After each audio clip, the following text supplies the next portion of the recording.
again, you'll see this on a lot of things, a lot of these memes that maybe your conservative uncle throws up on Facebook or certain news outlets on cable TV.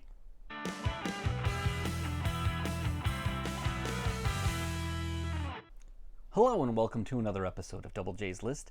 If you get a chance, please hit the like button, please subscribe, and please leave a comment after the video. Would really help me out, and I really like to engage with you here. So today I'm going to talk about the commonly shared negative myths about EVs. So we've all seen these things when you're scrolling online. You'll see a meme that says something about how EVs are much worse for the environment, or whatever it may be. Much of this is untrue. Even some of this stuff is shared on a lot of like major news outlets, and it really bugs me.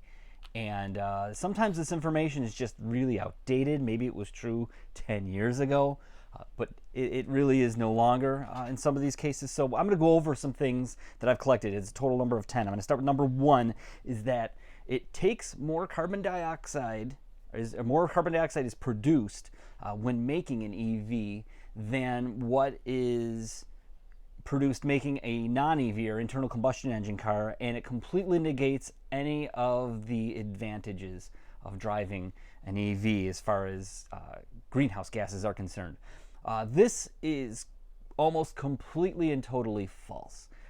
Yes, an EV does require more, or does produce more CO2 when it is produced, but the end result after about 2 to maybe even up to 5 years of use, it winds up producing a lot less carbon dioxide than a roughly equivalent internal combustion engine car, and it totally makes up for it. So that's something that's why we've been going in this direction, and why climate scientists have been pushing for this. So it doesn't make much sense, but again, you'll see this on a lot of things, a lot of these memes that maybe your conservative uncle throws up on Facebook or certain news outlets on cable TV. Number 2, also regarding the environment, is that it takes a ton of fossil fuels to be burnt in order to make the electricity that power the EVs, and that negates the advantage of having an internal combustion engine and what they produce. And again, this isn't true. If you're in some sort of scenario where 100% of the power that you use in your house, the electricity that you use in your house, is produced by burning fossil fuels, it's still advantageous to use an electric vehicle, because when fossil fuels are burnt to make electricity, the electricity is being made in bulk, and it's being made more efficiently. Therefore, less greenhouse gases are released in order to make the electricity to power that car. So, with that being said, there is nowhere in the grid anywhere in the United States that is 100% fossil fuel electricity. Worst case scenario would be like West Virginia, where they use a lot of coal. That's about 80%. There's still about 20% of renewables in that electricity. You move into areas that are close to lots of hydropower, like we are here in Buffalo, and you're at almost 0% fossil fuels burnt. So again, way fewer greenhouse gases going into the air because of the movement of that vehicle. Also, another thing to consider is that we are moving away faster and faster from burning fossil fuels to make electricity. So while it may be an advantage now, it's going to be an even bigger advantage 5 years, 10 years, 20 years down the line to be driving an EV. So that's a sliding scale that's getting better and better, actually, just about every day. All right, so number 3. My electric bill will skyrocket if I am charging an electric vehicle. Yes, your electric bill will go up because you are using more electricity. Chances are the rate that you're paying is it will wind up costing you a lot less than going to the gas pump and filling a car up with gas. On average, you're saving 50 to 75% a month of what you would be paying for gasoline. Now, if you happen to live in an area where, like I do, where you are getting your electricity from NYSEG, they offer a program where if you have a vehicle that's registered to your home that is plug-in, whether it be a plug-in hybrid or a full electric vehicle, they will come and replace your electric meter with a day-night meter, which means that they can charge a different. It measures the electricity at the day and night on different scales and charges you a different rate. When they do that, they reduce your day rate by just a little bit, not too much, but then they drastically reduce your night rate.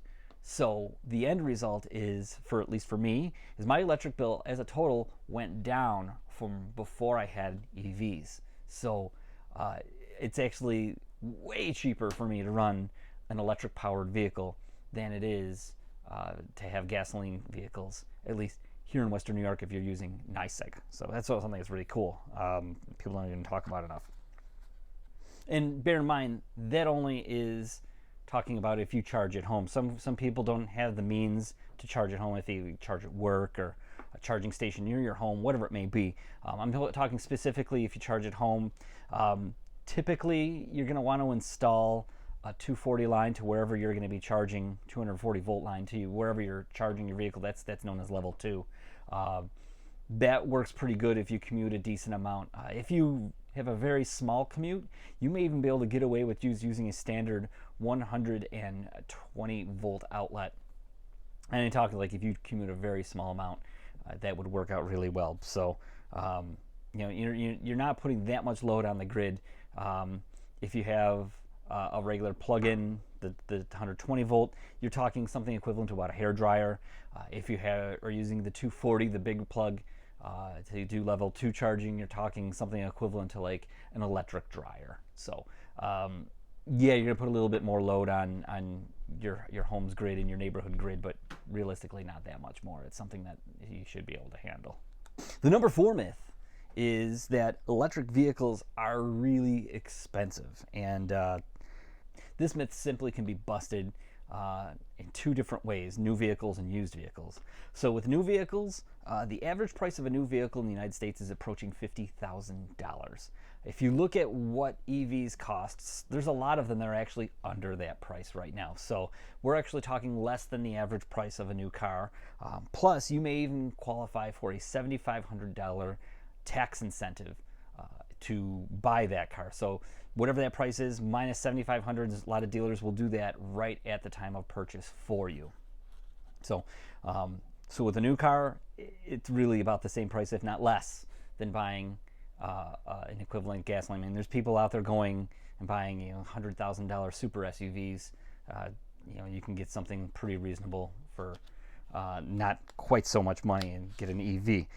Now, on the other hand, you can talk used cars. Used, there's also an incentive. It's not as much, and it's a little harder to qualify for. The used car incentive is $4,000, and the car has to be over 2 years old, and you can't make over a certain amount of money in your house. You got to look at the IRS website, and actually find out if you qualify. The other thing about it is the used car market right now is a bit saturated. And what I mean by that is Hertz didn't experiment. Hertz Rent-A-Car, they didn't experiment where they bought a ton of EVs for their rental fleet.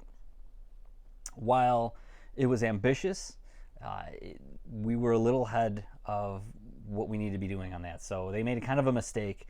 The rental car business model is not really good for EVs at this moment.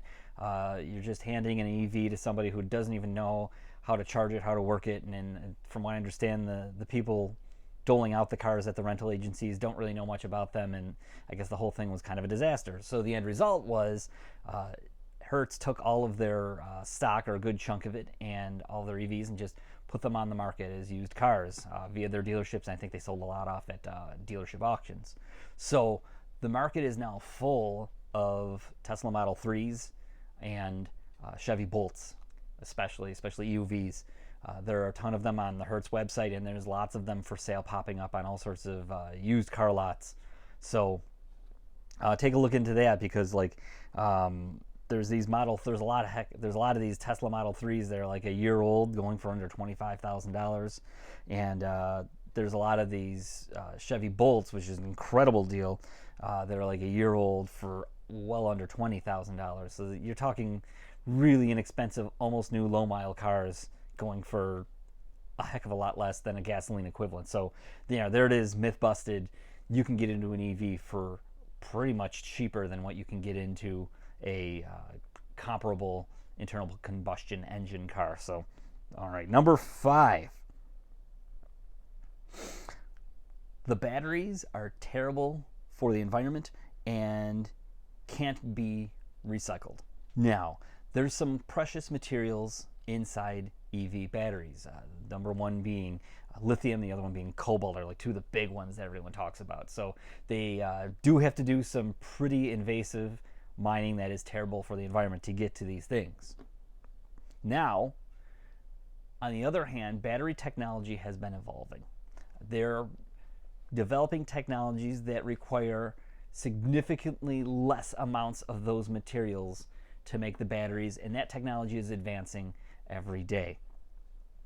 Soon we're going to be having batteries that have almost very little to no amount of that material. The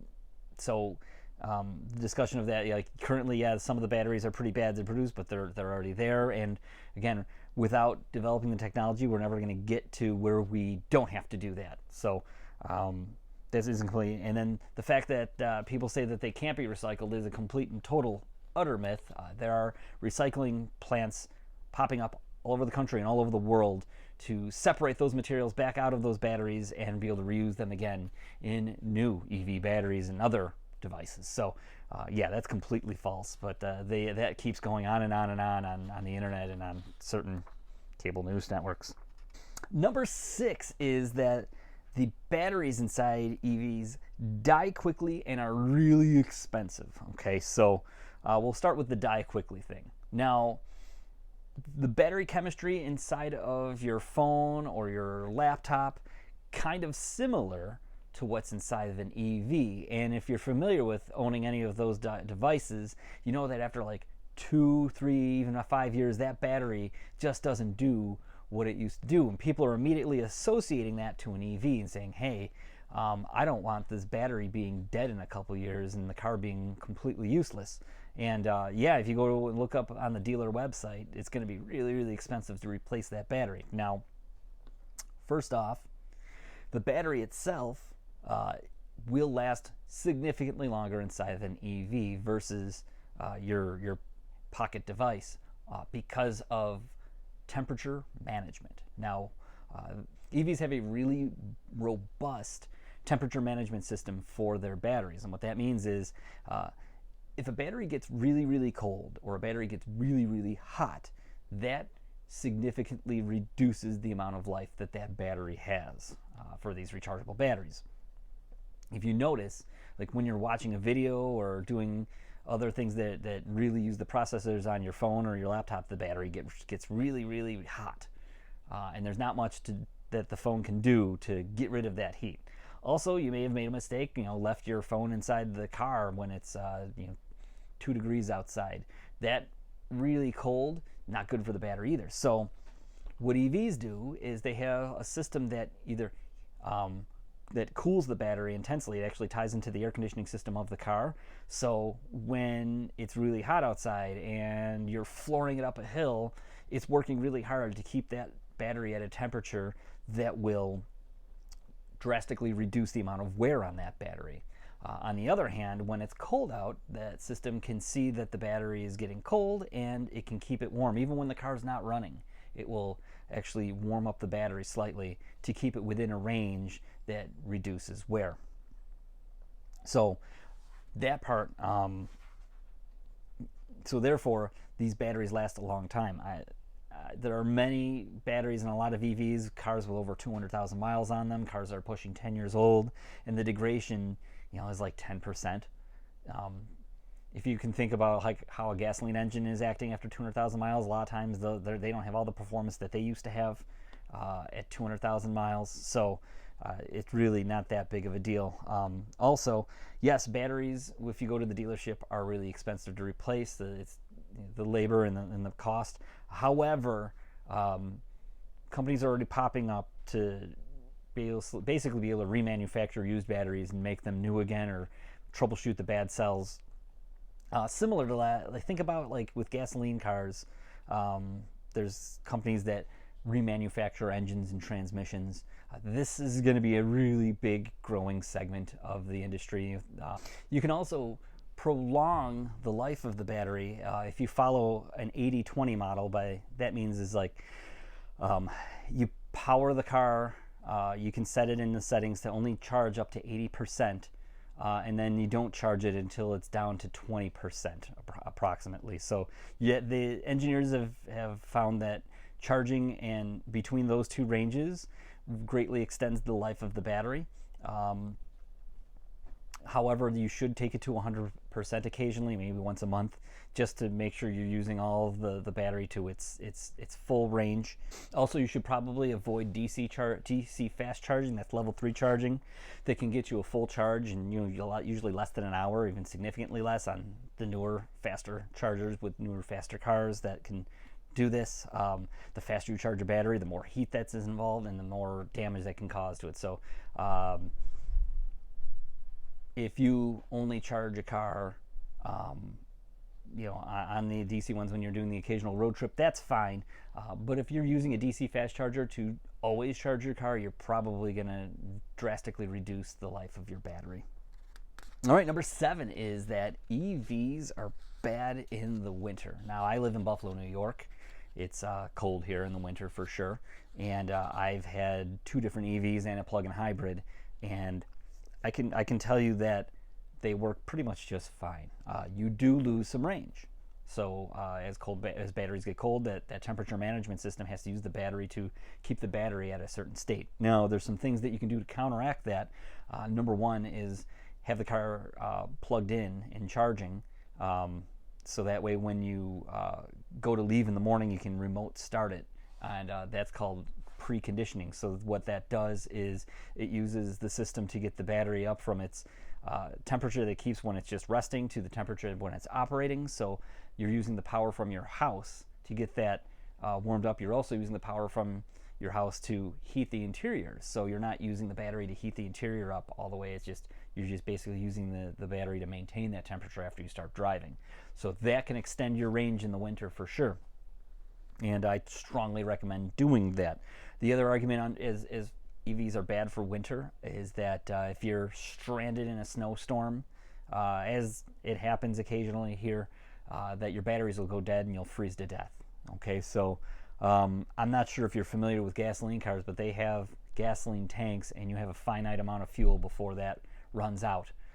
And then you're in pretty much the same scenario. Some EVs, depending on the temperature outside, the wind, how warm you're keeping the interior, the sort of things, but you can go for a very long time on a full charge outside in a winter storm in an EV. That being said, I know I talked about the 80-20 rule in the last one, but in the wintertime, I personally charge my battery to 100% every single day. So that way when I leave the house, I'm at 100%, and heaven forbid I'm stranded, I've got the most battery possible for that. And so that's actually an advantage over gasoline cars. How often do you leave your home with a full tank of gas? What, once a week? So here, I'm leaving every single day with a full tank of gas, so to speak, and I'm actually in a better shape in most scenarios in case I am stranded. Also, listen to your local weather reports, and if there's a driving ban, don't go and drive. It's pretty simple. People don't do that here and get stranded, and it turns into a mess. And one other thing that makes it almost advantageous in the wintertime is if you're stuck in your car and it's running and trying to keep you warm for hours at a time, you have almost no risk of carbon monoxide poisoning that you do with a gasoline-powered car. We hear stories about the tailpipe getting plugged up and the fumes making their way into the car on a gas car in these snowstorms, and people dying of choking on their own exhaust, essentially. Not going to happen with an EV. There's no tailpipe, there's no emissions, there's none of that stuff. So again, EVs are awesome in the winter. They're fine. Don't listen to this stuff on the internet. Number 8, they are more likely to start on fire. This is completely false. Statistically, a gasoline-powered car is more likely to light on fire for whatever reasons. They're driving around with a giant tank full of explosive fuel. It makes sense. With lines traveling from the back of the car to the front of the car or whatever it may be. There's a lot of room for error with that. Now, one problem with EVs is that when they actually do start on fire and the battery itself catches on fire, they are much harder to put out, and that's true.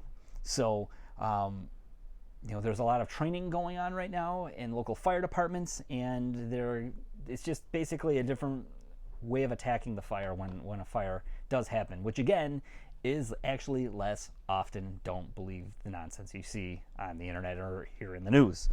It's so annoying when there's a vehicle fire and people start asking, is it an EV?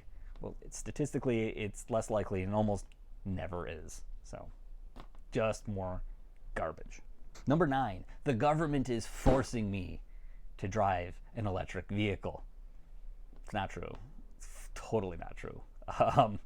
Last I checked, you could buy a $15,000 brand new gasoline-powered Nissan Versa, or you could buy a $100,000 gasoline-powered Cadillac Escalade. So the government's not forcing you to do anything. You can still buy whatever gasoline vehicle just about that you want.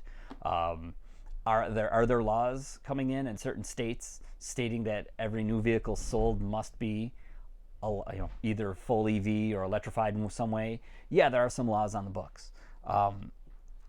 Is it going to be feasible when it comes time to actually enforce those laws for these things to happen? Maybe, maybe not. They're going to have to stop and reevaluate a lot of things when they get closer to these dates. So we'll see how that all works out.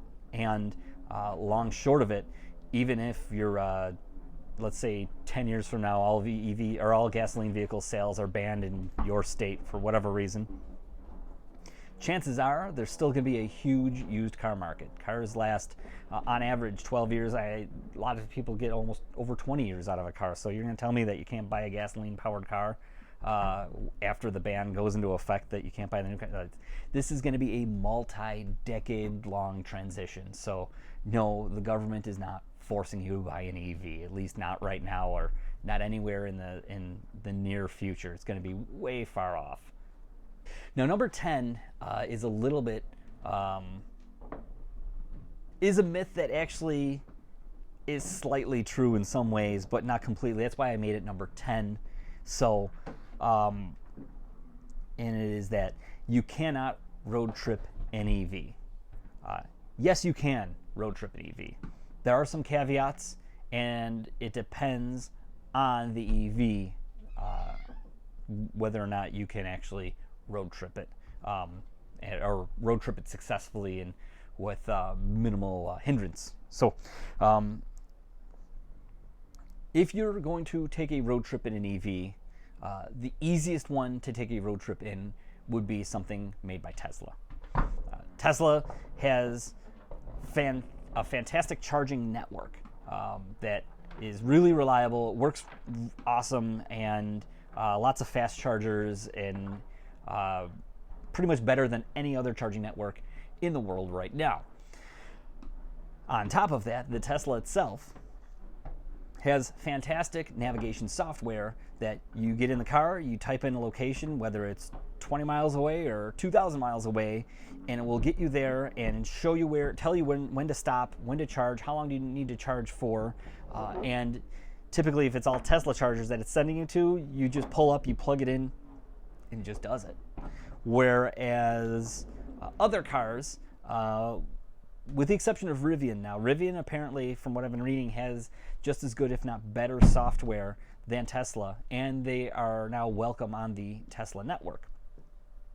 So apparently you can do pretty much the same thing in a Rivian that you can do in a Tesla, but moving away from those two brands, the navigation software typically stinks, quite frankly. They're not, these more modern EV companies are realizing that cars are more and more software based, and they're designing them in that way, whereas the more traditional car companies build cars in more of a traditional way, and the software is an afterthought. That is going to be really hard to work in this new age of trying to road trip an EV. They're going to grow and they're going to learn, and it's going to take some time for them to sort that out.